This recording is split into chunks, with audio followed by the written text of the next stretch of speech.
அன்புடைய அனைவருக்கும் அன்பான வணக்கம். 365 நாட்கள் 365 கதைகள் என்ற இந்த பயணத்தில் உங்களை மீண்டும் சந்திப்பதில் மட்டற்ற மகிழ்ச்சி.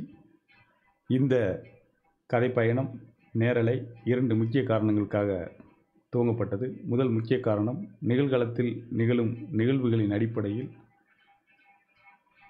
கதைகளை உருவாக்கி அதன் வாயிலாக நிகழ்காலத்தில் நிகழும் நிகழ்வுகளில் நாம் சந்திக்கும் சவால்கள், அந்த சவால்களை எதிர்கொள்வதற்காக நாம் எடுத்துக்கொள்ளும் முயற்சிகள், அதற்கான வழிமுறைகள் அல்லது சட்டதிட்டங்கள், இன்னும் பல்வேறு விஷயங்களை நாம் அறிவுப்பயிர்வாக கதையின் வாயிலாக அறிவுப்பயிர்வாக நிகழ்த்துவதற்காக துவங்கப்பட்டது. இரண்டாவது முக்கிய நோக்கம், உலக நாடுகள் அனைத்தும் ஒன்றிணைந்து உருவாக்கிய United Nations sustainable development goals, அதாவது ஐக்கிய நாடுகளின் தற்சார்பு மற்றும் நிலையான உலகளாவிய வளர்ச்சிக்கான இலக்குகள் பற்றிய அந்த இலக்குகளை உங்களுடன் பகிர்ந்து கொள்வதற்கு இந்த 365 நாட்கள் 365 கதைகள் என்ற பயணம் உதவிகரமாக இருக்கும் என்ற நோக்குடனும் இந்த பயணம் துவங்கப்பட்டது.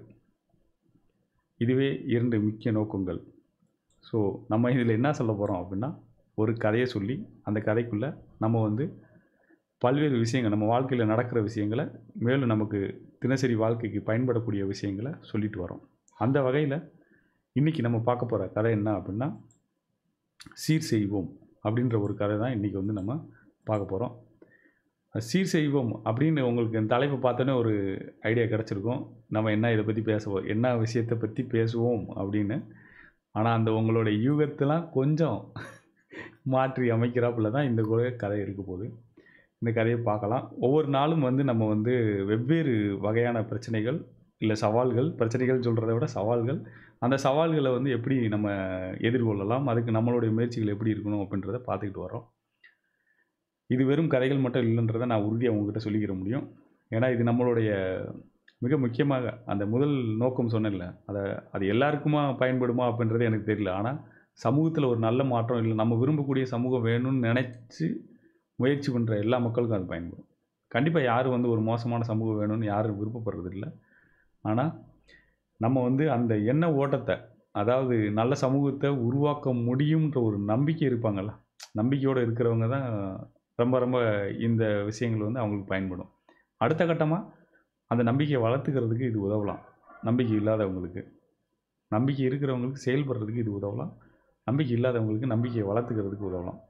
அந்த வகையில் தான் நம்ம முன்னோர்கள் முன்காலத்தில் இருந்தேவும் அறிவு பயிர்வை பல்வேறு வகையில் செஞ்சுருக்காங்க.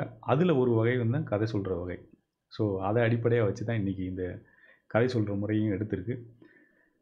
இன்றைக்கி கதைக்குள்ளே போயிடலாம். சீர் செய்வோம் அப்படின்ற கதை. அது மிக எளிமையான கதை, மிக இந்த காலகட்டத்துக்கு ரொம்ப பொருந்தக்கூடிய ஒரு கதையாக கூட அமையும். அதனால் வாங்க பார்த்துடலாம். ரொம்ப எளிமையாக தான் இருக்குது. அனைத்து நாட்களும் ஒரே வகையான சிந்தனை ஓட்டங்கள் இருப்பதில்லை. அனைத்து நாட்களிலும் ஒரே வகையான சிந்தனை ஓட்டங்கள் இருப்பதில்லை.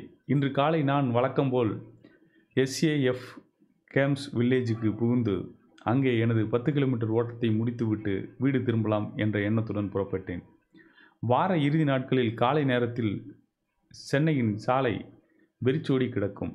வேலை நாட்களில் அந்த நகரம் இயங்கும் விதத்திற்கும் விடுமுறை நாட்களில் அந்த நகரம் இயங்கும் விதத்திற்கும் பெரும் வேறுபாடு இருக்கிறது என்பதனை நீங்கள் அறிந்து கொள்ள உங்களது வாழ்க்கையை எப்போதும் போல் இயல்பானதாக வைத்திருக்க வேண்டும், இயற்கையானதாக வைத்திருக்க வேண்டும். அந்த மாநகரத்தின் அதன் அதிர்வலையில் சிக்கிக்கொண்டால் கொஞ்ச நாளில் நாமும் அந்த அதிர்வலைக்குள் சிக்கி அவ்வாறே மாறிப்போவோம். எனது இலக்குகள் தெளிவாய், மிக தெளிவாய் இருந்ததால் நான் அந்த அதிர்வலையின் வலைக்குள் இதுவரை சிக்கிக்கொள்ளவில்லை என்றே சொல்ல வேண்டும். அதை விரும்பி அந்த அதிர்வலையில் ஒத்திசைவுடன் வாழ துடிப்பவர்களும் இருக்கத்தான் செய்கிறார்கள். அது கிடக்கட்டும்.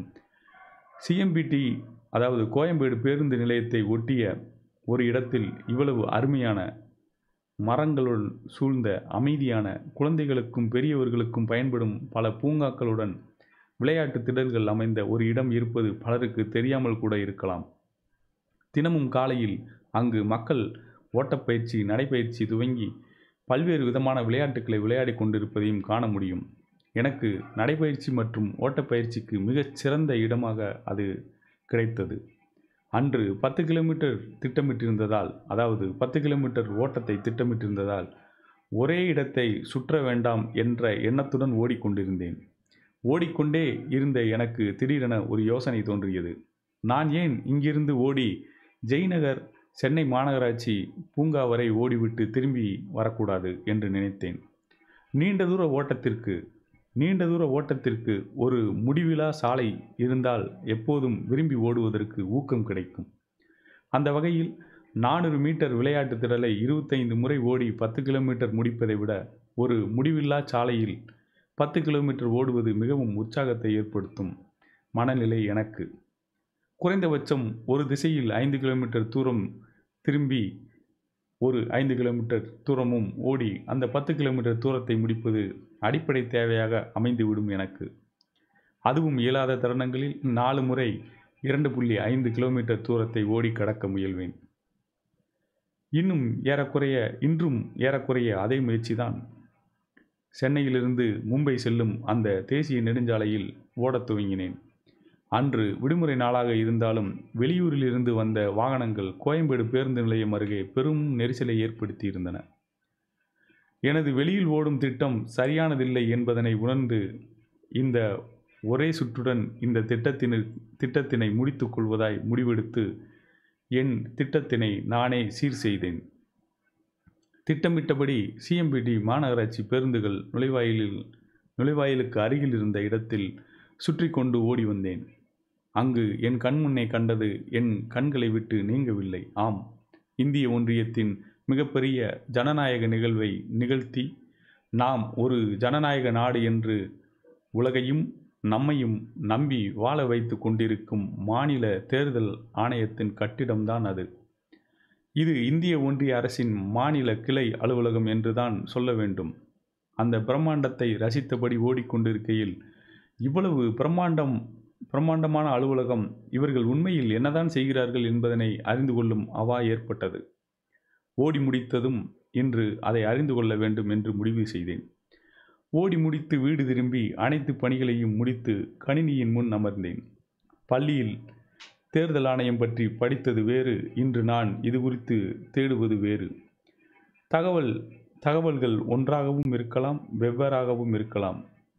அவர்களின் இணைய முகவரி www.tnsec.tn.nic.in. இந்த வெப்சைட் அட்ரஸை வந்து நான் உங்களுக்கு இந்த காணொலியோட லிங்க்லேயே போட்டுறேன். நீங்கள் பார்த்துங்க. கண்டிப்பாக நிறைய பேருக்கு தேர்தல் ஆணையம், தமிழக தேர்தல் ஆணையத்தோட இணைய முகவரி கூட தெரியாமல் இருக்கலாம். இருந்தாலும் இது பயனுள்ள வகையில் அமையும்னு நினைக்கிறேன். எடுத்துங்க. அப்படியே கதைக்குள்ளே தொடருவோம். இந்த கதை வந்து கொஞ்சம் வித்தியாசமாக தான் சொல்லிட்டு போயிட்டுருக்கோம். சரி வாங்க. இது வந்து அப்படியே லைவாக ப்ராக்டிஸ் பண்ணுற மாதிரி. இப்போ அந்த இணைய முகவரிக்குள்ளே போனோன்னே நான் என்ன பார்த்தேன்றது தான் இங்கே சொல்கிறோம். தமிழ்நாடு மாநில தேர்தல் ஆணையம் என்ன வகையான உள்ளாட்சி தேர்தல் நடத்துகிறது என்று பார்த்தால், சில தேர்தல்கள் நேரடி தேர்தல்கள், சில மறைமுக தேர்தல்கள். நேரடி தேர்தல்கள் ஊரக உள்ளாட்சிகள், நகர்ப்புற உள்ளாட்சிகள். கண்டிப்பாக இதை வந்து நான் உங்களுக்கு அப்படியே கதையாக சொல்லாமல் நேரடியாக வழக்கம் போல் முன்னாடி சொன்ன ஒரு கதை மாதிரி நேரடியாக அங்கே போய் பார்த்துட்டு வர்றது இன்னும் கொஞ்சம் தெளிவாக இருக்கும்னு நினைக்கிறேன். வாங்க, அவங்களோட இணைய முகவரிக்கே போய் பார்த்துட்டு வந்துடலாம். அது இன்னும் கொஞ்சம் ரொம்ப பயனுள்ளதாக அமையும். போய் பார்த்துடலாமா? கண்டிப்பாக இது பயனுள்ளதாக அமையப்போகுது நமக்கு. சரி வாங்க, இந்த கதைக்குள்ளேயே நம்ம வந்து அதை நேரடி, அதனால தான் சொன்னேன் இது கதையில் உண்மையிலேயே நடக்கிற நிகழ்வின் அடிப்படையில் தான் நம்ம சொல்கிறோம். அப்போ அது என்ன நடக்குது, உண்மையிலே அங்கே என்னதான் இருக்குது அப்படின்றதையும் நம்ம பார்த்துக்கிறது ரொம்ப நல்லதுன்றதுனால நான் உங்களுக்கு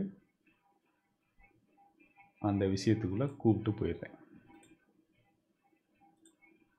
ஸோ இதெல்லாம் அப்புறம் என்னன்னு பார்க்கலாம். இப்போ வந்து நம்ம அவங்களுடைய இணைய முகவரிக்கு போயிடலாம். சரி, இவங்க என்ன செய்கிறாங்க, தேர்தல்கள் என்ன நடத்துகிறாங்க அப்படின்னு பார்த்தோம் அப்படின்னா, தேர்தலின் வகைகள், அதில் தான் இதை பற்றி நான் இப்போ உங்கள்கிட்ட அந்த கதைக்குள்ளே சொல்ல வந்தேன். தமிழ்நாடு மாநில தேர்தல் ஆணையம் வந்து உள்ளாட்சி தேர்தல்களின் வகைகள், நேரடி தேர்தல்கள், மறைமுக தேர்தல்கள் நடத்துகிறாங்க. ஊரக உள்ளாட்சிகளில் மாவட்ட ஊராட்சி வார்டு உறுப்பினர், ஊராட்சி ஒன்றிய வார்டு உறுப்பினர், சிற்றூராட்சி தலைவர், சிற்றூராட்சி வார்டு உறுப்பினர், இவங்கெல்லாம் நேரடியாக தேர்தல், அதான் நம்ம வாக்களித்து தேர்ந்தெடுக்கிறோம். அதேமாதிரி நகர்ப்புற உள்ளாட்சிகளில் மாநகராட்சி வார்டு உறுப்பினர்கள், நகராட்சி வார்டு உறுப்பினர்கள், பேரூராட்சி வார்டு உறுப்பினர், இவங்கெல்லாம் நேரடியாக தேர்ந்தெடுக்கிறோம். ஆனால் நம்ம தேர்ந்தெடுக்காமல் நம்மளால் தேர்ந்தெடுக்கப்பட்டவங்க தேர்ந்தெடுக்கிற ஆட்கள் வந்து மறைமுக தேர்தல்கள்னு சொல்கிறாங்க. அது ஊரக உள்ளாட்சிகளுக்கு என்ன பண்ணுறாங்கன்னா, மாவட்ட ஊராட்சி தலைவர் அண்டு துணைத் தலைவர் இவங்க 2 பேரையும் வந்து இவங்களையும் வாக்கிட்டு தேர்ந்தெடுப்பாங்க. அதே மாதிரி ஊராட்சி ஒன்றிய தலைவர் துணைத் தலைவரும் அதே மாதிரி தான் தேர்ந்தெடுக்கிறாங்க. சிற்றூராட்சி துணைத் தலைவரும் அப்படித்தான் தேர்ந்தெடுக்கிறாங்க. நகர்ப்புற உள்ளாட்சிகள் அதில் பார்த்தோம் அப்படின்னா, மாநகராட்சிக்கு மேயர் துணை மேயர் வந்து அந்த மாதிரி தான் தேர்ந்தெடுக்கிறாங்க. நகராட்சிக்கு தலைவர் துணைத் தலைவர் அப்படித்தான் தேர்ந்தெடுக்கிறாங்க. பேரூராட்சிக்கு தலைவர் துணைத் தலைவர் அப்படித்தான் தேர்ந்தெடுக்கிறாங்க. சட்டப்பூர்வமான நிலை குழுக்கள் எல்லாமே வந்து அந்த மாதிரி தான் தேர்ந்தெடுக்கப்படுகிறது. அதே மாதிரி மாவட்ட திட்டமிடும் குழுக்களும் அந்த மாதிரி தான் தேர்ந்தெடுக்கப்படுது. இவங்கெல்லாம் மறைமுகமாக தேர்ந்தெடுக்கப்படுறாங்க. தேர்ந்தெடுக்கப்பட்ட பிறகு தான் நமக்கு இவங்க யாருன்ற தகவல்லாம் தெரியும். அதுக்கு முன்னாடி தெரியாது. இது வந்து ஒரு இம்பார்ட்டண்டான முக்கியமான தகவல். அதுக்கடுத்து இது தேர்தல்களை பற்றி இன்னும் கொஞ்சம் நம்ம தெரிஞ்சுக்கிற வேண்டியது என்னென்னா, தேர்தல் செலவினங்கள் எவ்வளோ இருக்கலாம் அப்படின்ற தகவலை வந்து அடுத்து தேடுறோம். அதில் இந்த முழு தகவலையும் வாசிக்காட்டி கூட தேர்தல் செலவின் உச்ச வரம்புகள் என்னன்னு சொல்லியிருக்காங்க. ஊரக உள்ளாட்சி அமைப்புகளில் வந்து மாவட்ட ஊராட்சி வார்டு உறுப்பினர் தேர்தல் வந்து ரூ. 1,70,000 அவங்க அதிகபட்சமாக செலவழிக்கலாம். ஊராட்சி ஒன்றிய வார்டு உறுப்பினர் தேர்தலுக்கு 85,000. இப்போ நீங்கள் பார்த்துங்க உங்கள் ஏரியாவில் ஒவ்வொருத்தரும் எவ்வளோ செலவழிச்சிருக்காங்கன்னு தெரிஞ்சிடும். கிராம ஊராட்சி தலைவர் தேர்தல் 34,000. கிராம ஊராட்சி வார்டு உறுப்பினர் 9,000 தான் அவங்க செலவழிக்கவே முடியும். அடுத்து நகர்ப்புற உள்ளாட்சி அமைப்புகளுக்கு பார்த்தோம் அப்படின்னா, பேரூராட்சி மற்றும் 3ஆம் நிலை நகராட்சி வார்டு உறுப்பினர் வந்து 17,000. இதை விட ஏறக்குறைய இன்னும் கொஞ்சம் ஒரு ரூ. 8,000 அதிகமாக செலவழிச்சிக்கலாம். கிராம ஊராட்சியோட கம்பேர் பண்ணுறப்ப ரூ. 8,000 அதிகமாக செலவழிச்சிக்கலாம். நகராட்சி வார்டு உறுப்பினர் தேர்தல் 2ஆம் மற்றும் முதல் நிலைக்கு வந்து ரூ. 34,000 செலவழிச்சிக்கலாம். ஏறக்குறைய கிராம ஊராட்சி தலைவர் செலவழிக்கிற அளவுக்கு. நகராட்சி வார்டு உறுப்பினர் தேர்தல் 85,000. மாநகராட்சி வார்டு உறுப்பினர் சென்னை மாநகராட்சி தவிர 85,000. அப்போ சென்னை மாநகராட்சி எவ்வளோன்றதை அவங்ககிட்ட கேட்கணும். சென்னை மாநகராட்சி வார்டு உறுப்பினர் தேர்தலுக்கு வந்து 90,000, 5,000 எக்ஸ்ட்ரா செலவழிச்சிக்கலாம். இவ்வளோ தான் இவங்களுடைய உச்ச வரம்பு செலவழிக்கிறதுக்கு. நம்ம பார்க்க வந்தது இது மட்டும் இல்லை, அதுக்கடுத்து சில முக்கியமான விஷயங்கள் தெரிஞ்சுக்கிற வேண்டியது இருக்குது. இதில் தேர்தல் குற்றங்கள், தேர்தல் செலவினங்கள் பார்த்தோம், தகுதி வரமுறை இருக்குது. அதே மாதிரி தேர்தல் பணிக்குழு, தேர்தல் நடத்துதல், இடஒதுக்கீடு எல்லா தகவலும் இதுக்குள்ளே இருக்குது. இந்த கதையை அப்படியே இங்கேருந்து நான் திரும்ப கதைக்குள்ளேயே திரும்ப கொண்டு போகிறேன்.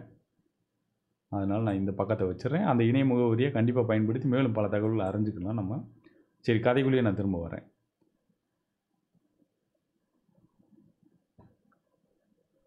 இப்போ இதில் உங்களுக்கு இந்த தேர்தல் ஆணைய தகவல்களை வந்து கொஞ்சம் தெரிஞ்சுக்கிற விருப்பப்படுறவங்களுக்கு நான் திரும்ப ஒரு தடவை சொல்லிடுறேன். தேர்தலின் வகைகள் என்னென்ன இருக்குது அப்படின்றத இப்போ பார்த்தோம் கொஞ்ச நேரத்துக்கு முன்னாடி. அது நல்லா ஞாபகம் வச்சுங்க. ஏன்னா கதை சொல்கிறோன்னு சொல்லிட்டு அதுக்குள்ளே டெக்னிக்கலான டீட்டெயிலாம் ஷேர் பண்ணுறேன்னு நினைக்காதீங்க. கண்டிப்பாக இதை தெரிஞ்சு வச்சுங்க. அதுக்கடுத்து மிக முக்கியமான விஷயம் தேர்தல் செலவினங்களில் உச்ச வரம்பு என்னன்றதை இப்போ தான் நான் சொன்னேன். இந்த இதையும் நீங்கள் வந்து நினைவில் வச்சுக்கலாம்.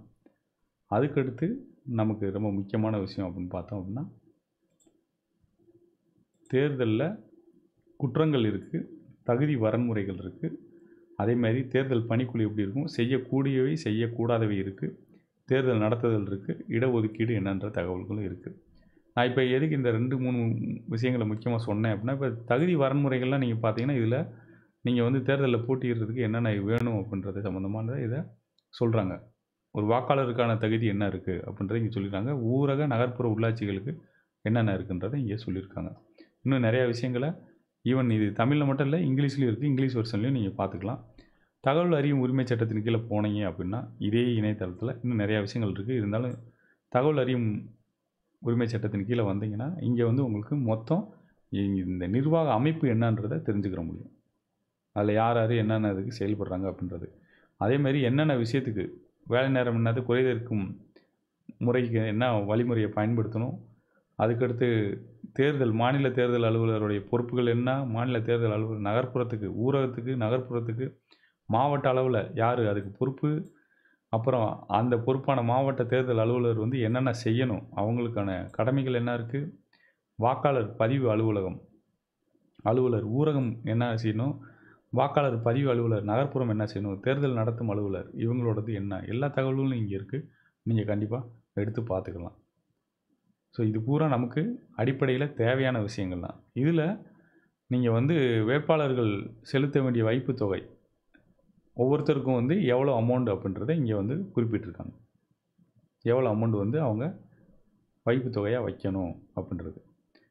தேர்தல் செலவுகள் வந்து வரம்பு என்ன இருக்குது அப்படின்றது நம்ம இப்போ தான் கொஞ்ச நேரத்துக்கு முன்னாடி பார்த்தோம். அதையும் இங்கே வந்து மென்ஷன் பண்ணியிருக்காங்க.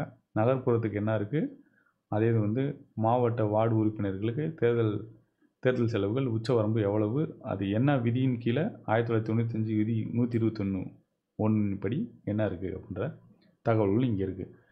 இதை பூரா பார்க்குறதுக்கு நமக்கு நேரம் இருக்கா அப்படின்னா கண்டிப்பாக நேரம் இல்லைன்னு நம்ம எல்லோரும் சொல்லுவோம். ஆனால் நேரம் இல்லைன்னா கண்டிப்பாக நம்ம தேர்ந்தெடுக்கிற ஆட்களும் அதுக்கேற்றாப்புல இருப்பாங்க கண்டிப்பாக. சரி, இது கீழே வந்து ஒவ்வொரு அதிகாரிகளுக்கும் நம்ம தொடர்பு கொள்ளணும்னு நினச்சோம்னா இங்கே இருக்கக்கூடிய எண்கள் எல்லாம் இருக்குது. இது எல்லா மாவட்ட தேர்தல் அலுவலர்களுடைய எண்ணும் இங்கே இருக்குது. இதை நம்ம தேவைப்படுறப்ப கண்டிப்பாக பயன்படுத்திக்கலாம். சரி, இதை தவிர நிறையா விஷயங்கள் இதுக்குள்ளே இருக்குது. அதை ஃபுல்லாக இப்போ நம்ம பார்க்க போகிறதில்ல. இந்த கதையோட ஸ்கோப் வந்து இதை பற்றி அறிமுகம் செய்வதோடு நிறுத்திக்கிறது. அது கீழே அப்படியே தொடருவோம். இதை பார்த்துட்டு தேர்தல் செலவினங்கள்லாம் நம்ம இப்போ வந்து என்னன்றதை பார்த்துட்டோம். அடுத்து இது வந்து ஒரு ஆள் தேடுறாரு, அவர் பார்த்துட்டு உங்ககிட்ட சொல்கிறாரு. அவர் தேடுறதை நீங்கள் பார்த்துக்கிட்டு இருக்கீங்கன்னு வச்சுக்கோங்களேன், அந்த மாதிரி வச்சுங்க. இப்போ அதில் ரொம்ப மிக முக்கியமான விஷயத்தை வந்து இன்னொரு தகவல் வந்து அதுக்குள்ளே பார்க்குறோம். அது என்ன, அதாவது இந்த தேர்தல் ஆணையம் என்ன தான் பண்ணியிருக்கு அப்படின்றத பார்க்குறப்ப அவங்க பழைய ஹிஸ்ட்ரியும் பார்க்குறாரு. அதை எங்கேருந்து பார்க்குறாரு அப்படின்றது தான் இப்போ நீங்கள் பார்க்க போகிறீங்க.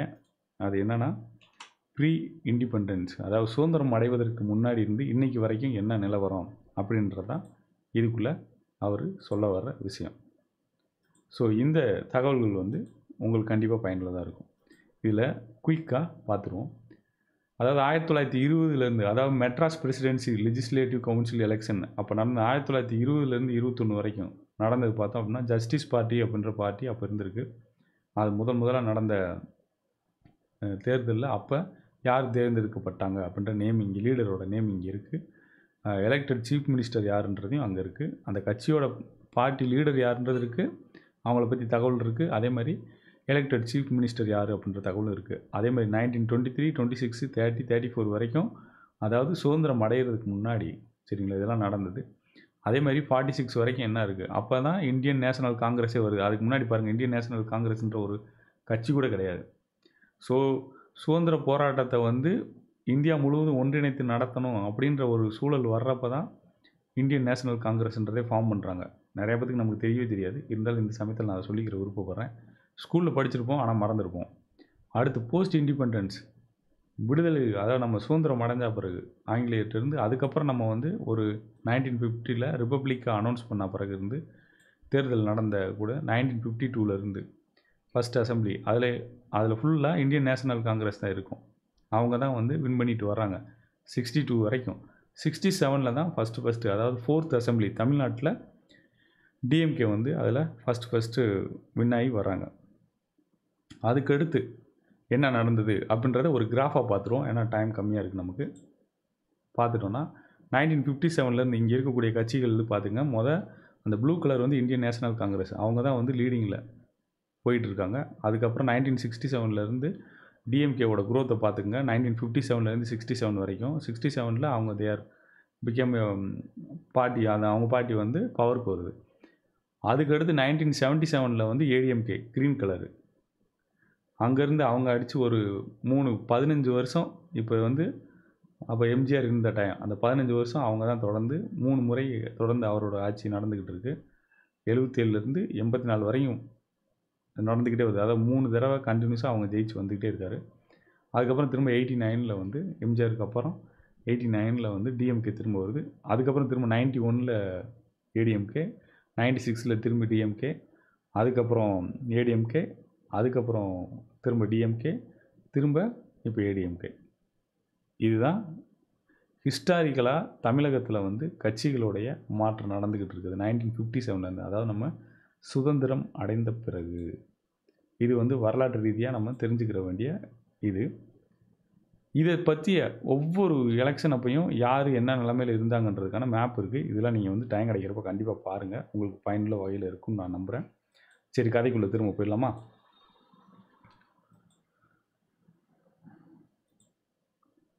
ஸோ இந்த போஸ்ட் இண்டிபெண்டன்ஸ் இந்த தகவலை பார்த்துட்டு, அப்படியே ஒவ்வொரு டைமும் யார் வின் பண்ணியிருக்காங்கன்ற தகவலை பார்த்துட்டு, அதுக்கடுத்து ஒரு ரொம்ப முக்கியமான விஷயத்த நம்ம ஆள் பார்க்குறாரு.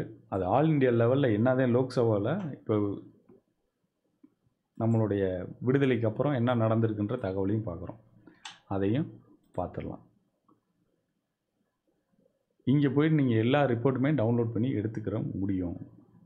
எல்லா ரிப்போர்ட்டுமே அவைலபிள் இருக்குது. எந்த ஸ்டேட்டுக்கு வேணாலும் சுதந்திரம் அடைஞ்ச பிறகு இருந்து என்னென்ன ரிப்போர்ட் வேணுமோ எல்லா ரிப்போர்ட்டையும் நம்ம எடுத்துக்கிற முடியும். இது இப்போ லோக்சபாவில் இதில் ரொம்ப மிக முக்கியமான விஷயம் என்ன அப்படின்னு பார்த்தோம் அப்படின்னா, லோக்சபாவில் என்ன நடந்திருக்கு அப்படின்ட்டு பார்த்தோன்னா, எல்லா தேர்தல்கள்லேயும் ஓட்டு விகிதாச்சாரம் அந்த ஆண்டிலிருந்து இப்போ வரைக்கும் ஓட்டு விகிதாச்சாரம் என்ன இருக்குது அப்படின்றத கவனித்து பார்த்தோம் அப்படின்னா,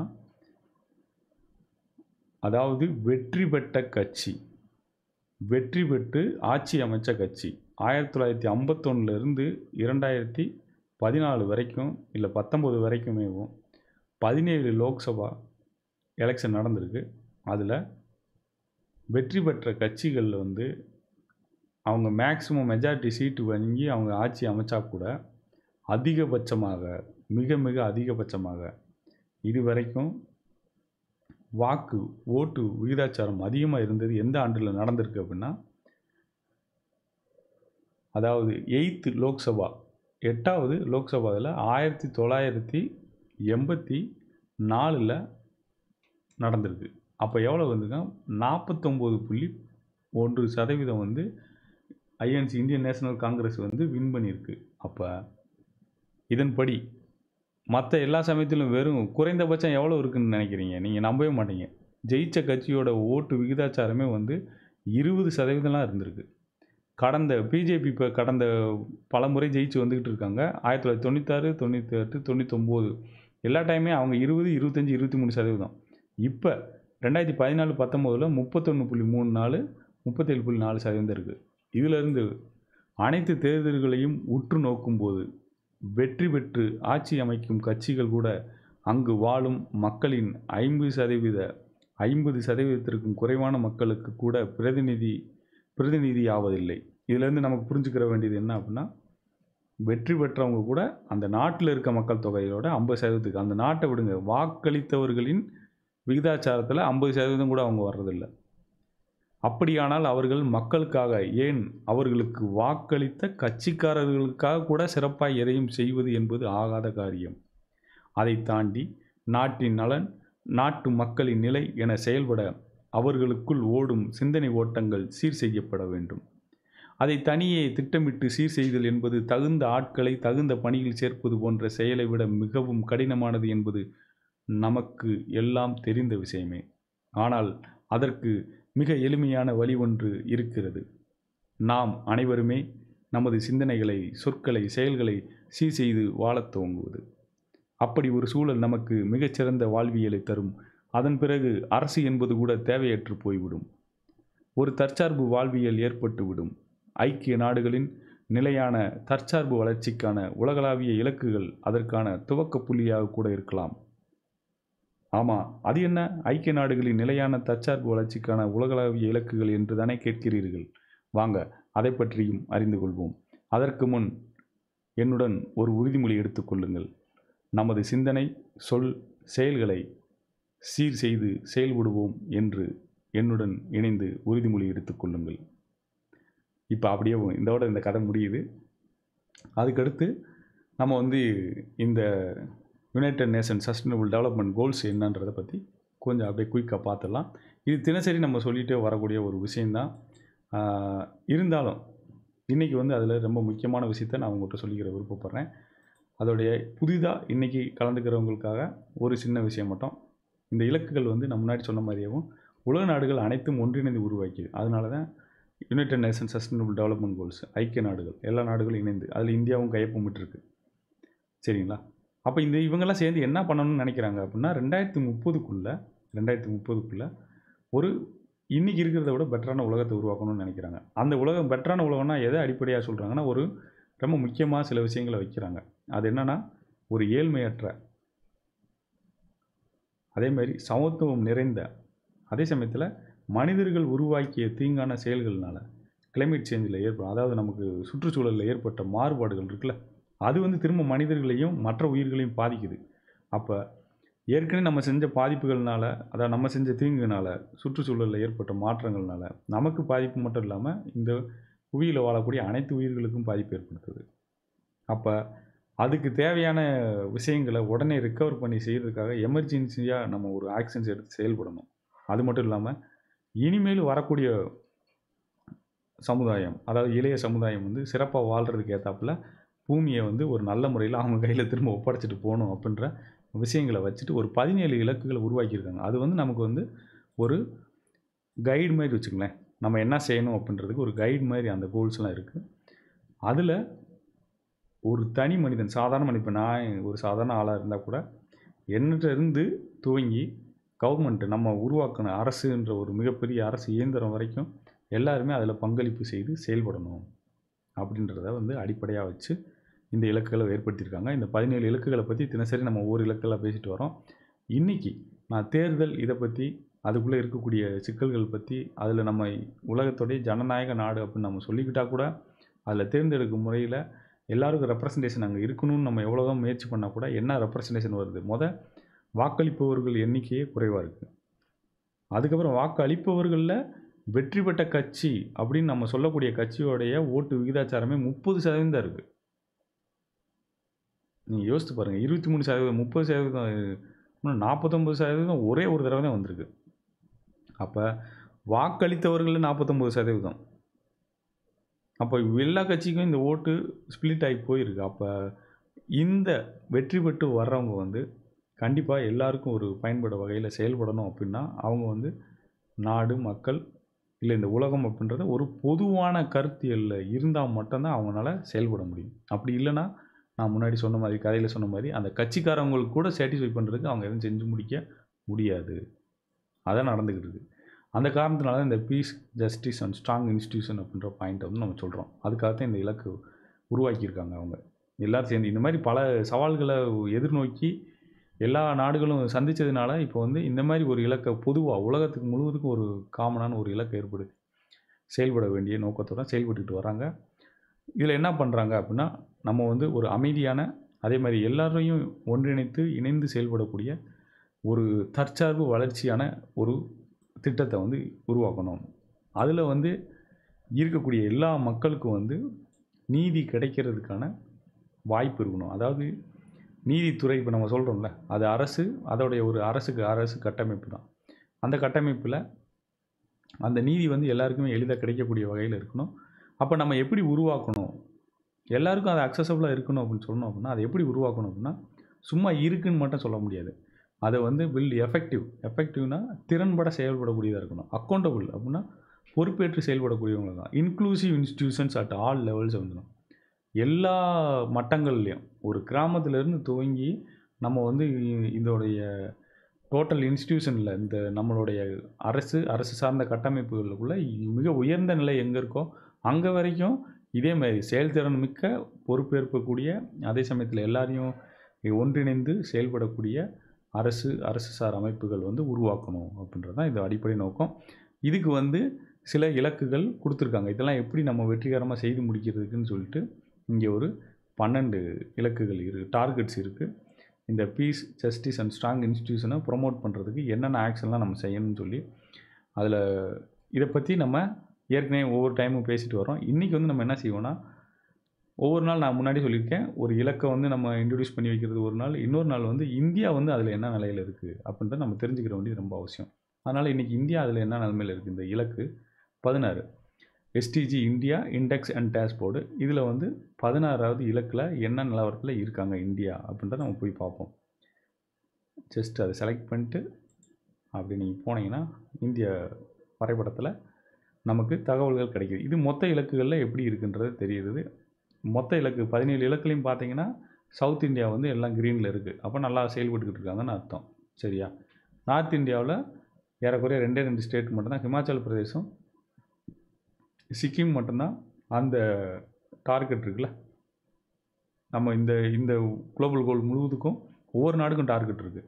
அந்த மாதிரி டார்கெட்டில் பார்த்தீங்கன்னா 2019 இந்த நார்த் இந்தியாவிலையோ இல்லை ஈஸ்ட் இந்தியாவிலோ எல்லா பக்கமும் நீங்கள் பார்த்தீங்க அப்படின்னா, ஈஸ்ட் வெஸ்ட் எல்லா இந்தியாவிலையும் பார்த்தீங்கன்னா மொத்தம் 2 தான். சவுத்தில் மட்டும்தான் எல்லா ஸ்டேட்டுமே வந்து க்ரீனுக்குள்ளே இருக்குது. இது ஒரு பெரிய நல்ல ஒரு விஷயமாக தான் இருக்குது. நல்ல முன்னோடியாக திகழ்கிறாங்கன்றது பாராட்டப்பட வேண்டிய விஷயம். இப்போ நம்ம பார்க்க வேண்டியது இலக்கு வந்து 16. ஸோ இதில் பார்த்தீங்கன்னா ரொம்ப சந்தோஷமாக இருக்குது. எல்லாருமே வந்து ஏறக்குறைய கிரீன் ஆகிட்டாங்க. ஃபியூ ஸ்டேட்ஸ் மட்டும் தான் ப்ராப்ளம் இருக்குது. அதில் என்னென்ன ஸ்டேட்னு பார்த்துக்கலாம். இப்போ இங்கே பார்த்தீங்கன்னா மத்திய பிரதேஷ் ஒரு 63ல் இருக்காங்க. இங்கே எங்கனையோ கொஞ்சோண்டு பேர் டெல்லி. டெல்லி மிகப்பெரிய பிரச்சனையாக தான் இருக்குது பார்த்துங்க. அடுத்து பீகார், அடுத்து பார்த்தீங்கன்னா ஒடிசா, அடுத்து இங்கிட்டு அருணாச்சல் பிரதேஷ், அஸ்ஸாம், மேகாலயா, மிசோரம். இவங்க எல்லாருமே கொஞ்சம் இதில் வந்து பின்தங்கிய நிலைமையில் இருக்கிறாங்க. இருந்தாலும் வந்து 50லேருந்து 64% இருக்கிறாங்க. இதில் peace, justice and strong institution அப்படின்ற இலக்கில் அச்சீவ் பண்ணுறதில்ல. சரி, அதில் என்னென்ன பாயிண்ட்டுப்பா சொல்லியிருக்காங்க. தமிழ்நாடு வந்து பார்த்திங்கன்னா 8வது இடத்துல இருக்குது. 78% 8வது இடத்துல இருக்காங்க ஸ்கோரு. ஸோ வாங்க இப்போ போய் நம்ம இதை பார்த்துருவோம். என்னென்ன பாயிண்ட் அதில் சொல்லியிருக்காங்க அப்படின்றது, டார்கெட் என்ன சொல்லியிருக்காங்க, என்ன பாயிண்ட் அப்படி சொல்லியிருக்காங்கன்னு நம்ம பார்த்துக்குவோம். இதில் என்ன சொல்கிறாங்க அப்படின்னா, இந்த உலகம் அமைதியானதாகவும் அதே சமயத்தில் எல்லாருக்கும் தேவையானது நீதி கிடைக்கிற மாதிரி இருக்குன்னு சொல்லியிருக்காங்க. அதில் சும்மா சொல்லலை, அப்படியே அழகாக நம்பரில் சொல்லியிருக்காங்க பாருங்க. Reported murder per 1 lakh population. 1,00,000 பேர் இருக்காங்கன்னா அதில் கொலை செய்யப்பட்டவர்களுடைய எண்ணிக்கை, அதாவது எதனால் கொலை செய்யப்பட்டாங்க, வன்முறையினால். இங்கே நடக்கக்கூடிய வன்முறையினால், அதாவது சட்டம் ஒழுங்கு மீறி போய் நடக்கக்கூடிய வன்முறையினால் கொலை செய்யப்பட்டவர்களுடைய எண்ணிக்கை 1,00,000ல் இந்தியாவுக்கு வந்து என்ன டார்கெட் வச்சுருக்காங்கன்னா 1.1. அப்படி வந்து ஒரு ஆள் இல்லை ஒரு ஆளை விட கொஞ்சம் கூட அவ்வளோதான் சாகணும். அதுக்கு மேலே யாரும் கொலை செய்யப்பட்டிருக்கக்கூடாது 1,00,000 பேருக்கு அப்படின்னு சொல்லியிருக்காங்க. ஆனால் இந்தியாவோட இன்றைக்கி ஆவரேஜ் நிலப்பரி ரிப்போர்ட்டட் 2.22 இருக்குது. அதில் எங்கே அதிகமாக நடக்குதுன்னு நீங்கள் ஆச்சரியப்பட்டு போவீங்க. பார்த்துக்கிட்டே வருவோம். அருணாச்சலில் 5.9 இருக்குது. அப்படியே வந்துக்கிட்டே இருக்கலாம். தமிழகத்தில் என்ன நிலவரம் இருக்குன்றதும் பார்த்துடலாம். தமிழ்நாட்டில் 2.23 இருக்குது.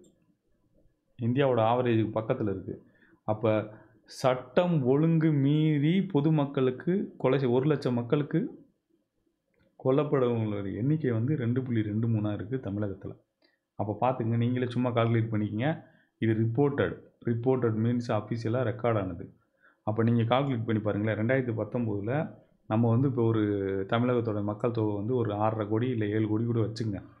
7 கோடி வச்சுக்கிட்டோம் அப்படின்னா 7 கோடியில் 1,00,000 பேருக்கு 2.23 பேர் கொலை பண்ணப்பட்டிருக்காங்க. அப்போ பார்த்துங்க, 8 கோடிக்கு 7 கோடிக்கு எவ்வளோ பேர் ஆவான்னு. அடுத்து, proportion of population subjected to physical, psychological or sexual violences இந்த ப்ரீவியஸ் 12 months, கடந்த 12 மாதங்களில் அங்கே இருக்கக்கூடிய மக்கள் தொகைக்கு அந்த விகிதாச்சாரத்தில் வன்முறை, ஏதாவது வன்முறையில் ஃபிசிக்கலாக அடிக்கப்பட்டு இல்லை காயப்படுற நிலைமையில் இல்லை உடலுக்கு தீங்கு ஏற்படுறாப்புலையோ இல்லை அவங்க மனநிலையில் பாதிப்பு ஏற்படுறாப்புல கூடிய செயல்கள்லையோ இல்லை அவங்களுக்கு வந்து பாலியல் தொந்தரவுகள் அப்படின்ற முறையிலோ நடந்ததில் எவ்வளவு இருக்கணும் அப்படின்னு இந்தியா டார்கெட் வந்து 0 வச்சுருக்கு. அப்படி யாருக்குமே நடந்துடக்கூடாது அப்படின்றத இந்தியாவோட இலக்காக வச்சுருக்கு. ஆனால் இந்தியாவோட ஆவரேஜ் 33.12. 0 எங்கே இருக்குது, 33.12 எங்கே இருக்குதுன்னு நீங்கள் பார்த்துங்க. ஸோ இது வந்து ரொம்ப அதிகமான இதாக இருக்குது. அது டெல்லியில் வந்து 60.58 இருக்குது. அஸ்ஸாமில் வந்து 78.58.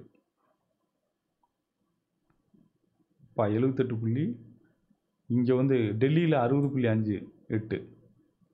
ஹரியானா 46.57. கர்நாடகா 29.57. நம்பவே முடியல. கர்நாடகாவிலையும் அதிகமாக தான் இருக்குது. மத்திய பிரதேஷ் 35.2.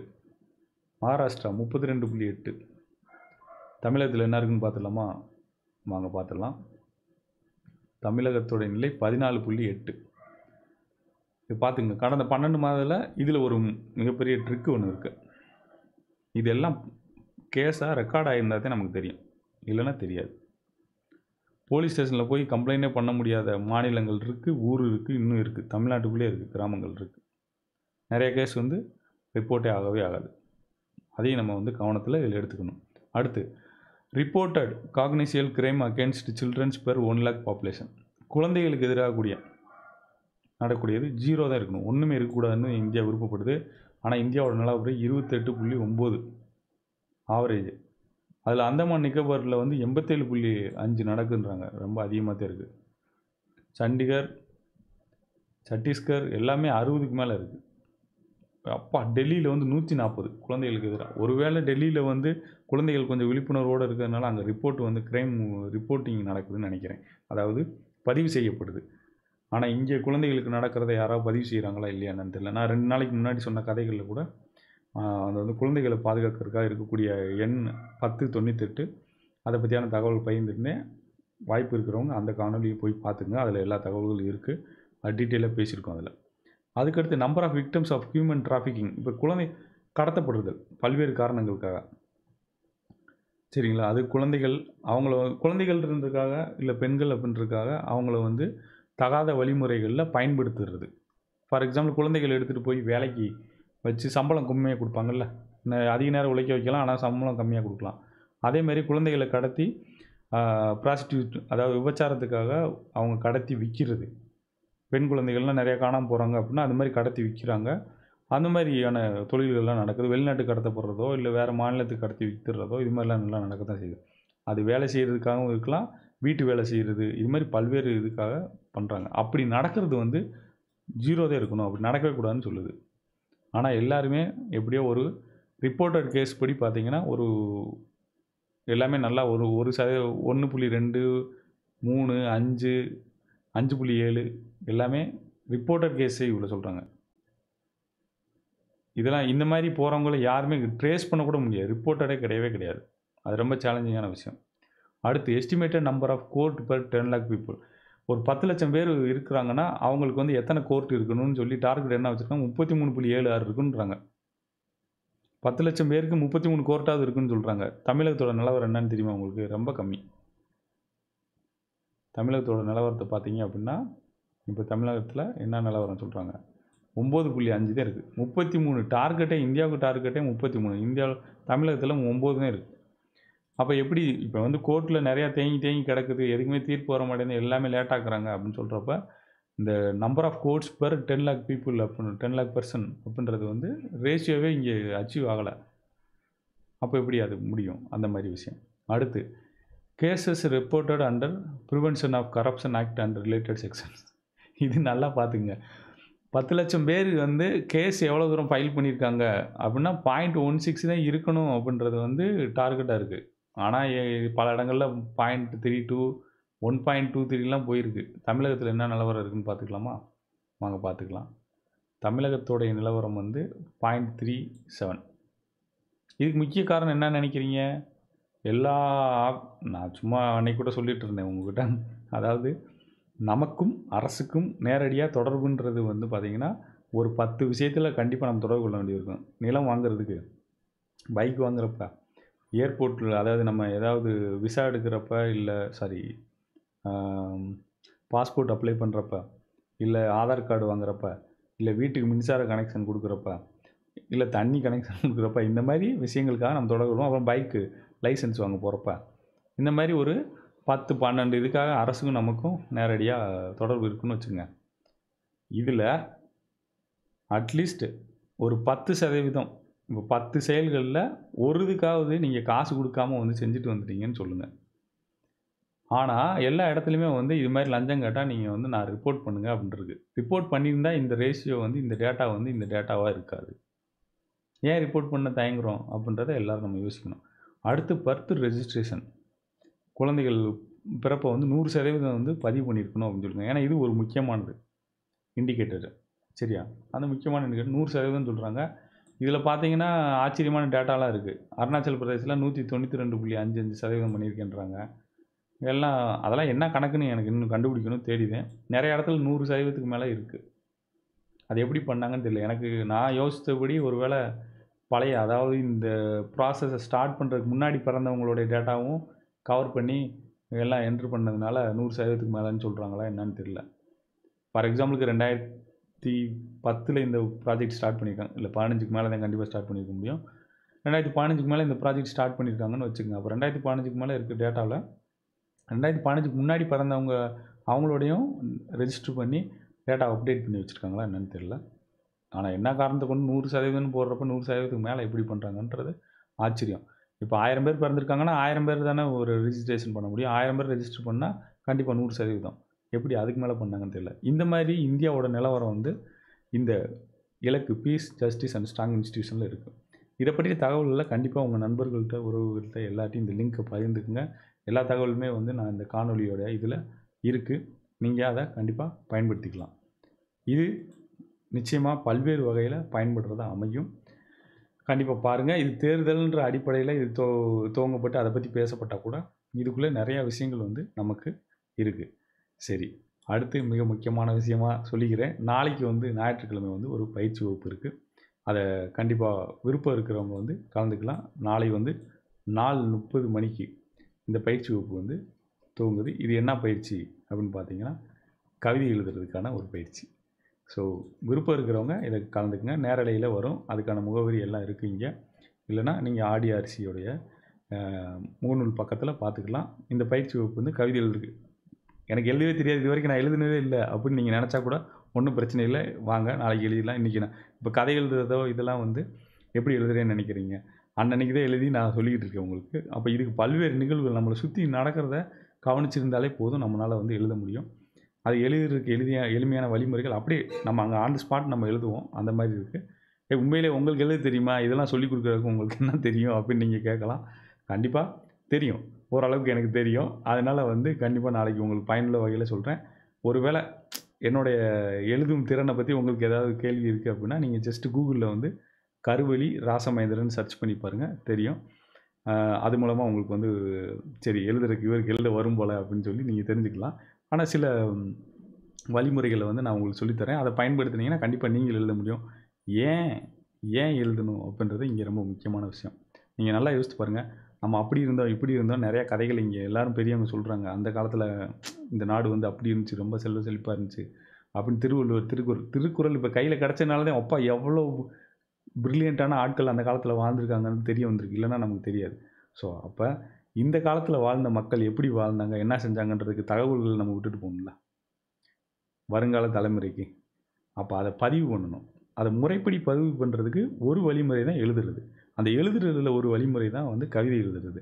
ஸோ கவிதை வழியாக நம்ம சொல்லிட்டு போகலாம் அப்படின்ற ஒரு முயற்சி தான் இது. நீங்கள் கவிதை எழுதலாம், கட்டுரை எழுதலாம், இல்லை கதைகள் எழுதலாம். இப்போ நான் கதை எழுதி சொல்கிற மாதிரி ஒரே ஒரு எடுத்துக்காட்டு. போன வருஷம் வந்து 2020 2020 கவிதைகள் திட்டமிட்டிருந்தோம். அதை எழுதி முடித்தோம். கண்டிப்பாக அது வந்து அதவே நீங்கள் வந்து ஒரு அடிப்படையாக வச்சுக்கலாம். சரி, இவருக்கு எழுதுகிற கேப்பபிலிட்டி இருக்குது அப்படின்ட்டு. கண்டிப்பாக நாளைக்கு பயனுள்ள வகையில் எளிமையான முறையில் இதை நேரலையில் சொல்கிறேன். உங்களுக்கு அதில் ஏதாவது கேள்விகள் இருந்தால் நீங்கள் அங்கே டைப் பண்ணுங்கள். ஆன் த ஸ்பாட் வந்து நம்ம அதை பிளான் பண்ணி போகலாம். கண்டிப்பாக பயனுள்ள வகையில் அமைக்கும் இந்த பயிற்சி வகுப்பு. இது மட்டும் இல்லை, இந்த மாதத்தில் வந்து 4 பயிற்சி வகுப்புகள், இந்த ஆண்டுக்கு வந்து 52 பயிற்சி வகுப்புகள் இருக்குது. அதில் இந்த மாதத்துக்கு மட்டும் 4 பயிற்சி வகுப்புகள் வந்து திட்டமிட்டிருந்தோம். அந்த 4 பயிற்சி வகுப்புகளில் இப்போ நான் உங்களுக்கு சொல்கிறது ஒரு பயிற்சி வகுப்பு பற்றி சொல்லிக்கிட்டு இருக்கேன். அதான் நாளைக்கு நடக்க போகிறது.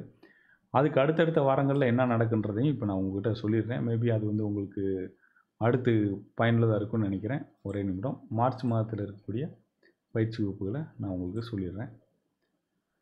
அதையும் நீங்கள் வந்து அடுத்து பயன்படுத்திக்கலாம்.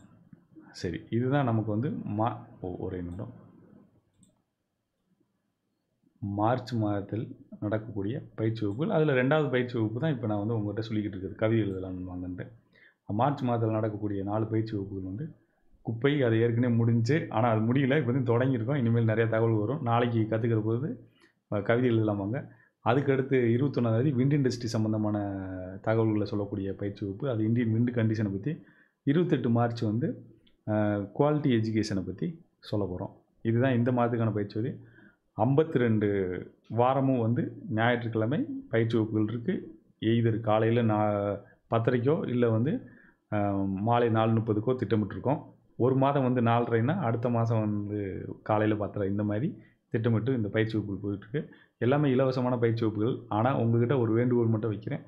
இதை கற்றுக்கிட்டிங்கன்னா உங்களுக்கு தெரிஞ்சவங்களுக்கு நீங்கள் கற்றுக் கொடுங்க. அதுதான் நீங்கள் கொடுக்குற பயிற்சிக்கான கட்டணம்னு வச்சுங்க. ஒருவேளை உங்களுக்கு கற்றுக் கொடுக்குறது வந்து எனக்கு வராது, நான் வந்து கற்றுக்கிற மட்டும் தான் செய்வேன், அடுத்தவங்களுக்கு சொல்லிக் கொடுக்குறதுக்கு எனக்கு வராது அப்படின்னு நினச்சிங்க அப்படின்னா இன்னொரு ஆப்ஷன் உங்களுக்கு இருக்குது. உங்கள் பக்கத்தில் இருக்கக்கூடிய ஏழை மாணவர்களுக்கு, அது பள்ளிக்கூடத்துக்கு போகிறவங்களுக்கோ இல்லை காலேஜ் போகிறவங்களுக்கோ ஏதாவது ஒரு வகையில் அவங்களுக்கு படிக்கிறதுக்கு உதவுங்க. ஏன்னா நான் இன்றைக்கி படித்த ஒரு காரணத்தினால தான் இன்றைக்கி வந்து உங்கள்கிட்ட இதை சொல்ல முடியுது, இல்லை இதுக்கு இந்த நாலேஜை ஷேர் பண்ண முடியுது ஏதோ ஒரு வகையில். அப்போ அதை மாதிரி எல்லா மக்களும் வந்து படிக்கிறதுக்கு ஏதோ ஒரு வகையில் உதவுங்க. அதை செய்யலாம். சரி, அப்படி உங்களால யாரையும் கண்டுபிடிக்க முடியலன்னு உங்களுக்கு இருந்ததுன்னா, நீங்க என்ட்ட அது சம்மந்தமா தெரிஞ்சுக்கிறதுக்கு எனக்கு கான்டாக்ட் பண்ணலாம். அத வச்சு நம்ம வந்து யாருக்காவது உதவி செய்ய முடிஞ்சா செய்யலாம். இது எல்லாமே என்னால செய்றது வந்து கஷ்டம் அப்படின்னு உங்களுக்கு தோணுச்சுன்னா, இந்த கீழ இங்க ஒரு ரெஜிஸ்ட்ரேஷன் லிங்க் இருக்கு. அந்த லிங்க்ல வந்து சப்ஸ்கிரிப்ஷன் ஆப்ஷன் இருக்கு. அத வந்து நீங்க பயன்படுத்திக்கலாம். அவ்வளோதான். ஆனா, என்னுடைய வேண்டுகோள் எப்பயுமே நீங்க வந்து இத இலவசமா கத்துக்குங்க. இன்னொருத்தவங்களுக்கு கத்துக் குடுங்க. அது முடியல அப்படின்னா, ஏதாவது ஒரு ஏழை மாணவர்களுக்கு வந்து உதவி செய்யுங்க. அதான் நம்மளுடைய வேண்டுகோள். சரி. இந்த 365 நாட்கள் 365 கதைகள் என்ற இந்த பயணம் வந்து தொடர்ந்து மிக சிறப்பாக வந்து 72வது நாளை எட்டி, இன்னைக்கு வந்து நம்ம பயணத்த செஞ்சுகிட்டு இருக்கோம். இந்த பயணத்தில் தொடர்ந்து இணைந்து வரும் அனைத்து நல்லுள்ளங்களுக்கும் எனது மனமார்ந்த நன்றி. இது வந்து 2 முக்கிய காரணங்களால் துவங்கப்பட்டது. முதல் முக்கிய காரணம், நிகழ்காலத்தில் நிகழும் நிகழ்வுகளின் அடிப்படையில் கதைகளை உருவாக்கி, சமூக நல்மாற்றத்தை விரும்பக்கூடிய மக்களுக்கு பயன்படும் வகையில் பகிர்ந்து கொள்ளுதல். 2வது முக்கிய காரணம், உலக நாடுகள் அனைத்தும் ஒன்றிணைந்து உருவாக்கிய யுனைட்டட் நேஷன் சஸ்டைனபிள் டெவலப்மெண்ட் கோல்ஸை பற்றி மக்கள்கிட்ட பகிர்ந்துக்கிறதுக்கு இது ஒரு சிறந்த தளமாக 365 நாளும் அமைய என்ற நோக்குடன் தொடர்ந்து இந்த பணியை நம்ம செஞ்சுட்டு வரோம். கண்டிப்பா இது உங்களுக்கு பயனுள்ளதா அமைஞ்சிருக்கும்னு நினைக்கிறேன். அமைஞ்சா உங்களுக்கு தெரிஞ்சவங்ககிட்ட பகிர்ந்துக்குங்க. தொடர்ந்து பயணிப்போம். நாளை மீண்டும் சந்திப்போம். அன்புடன் கருவொளி ராசமேந்திரன். வணக்கம்.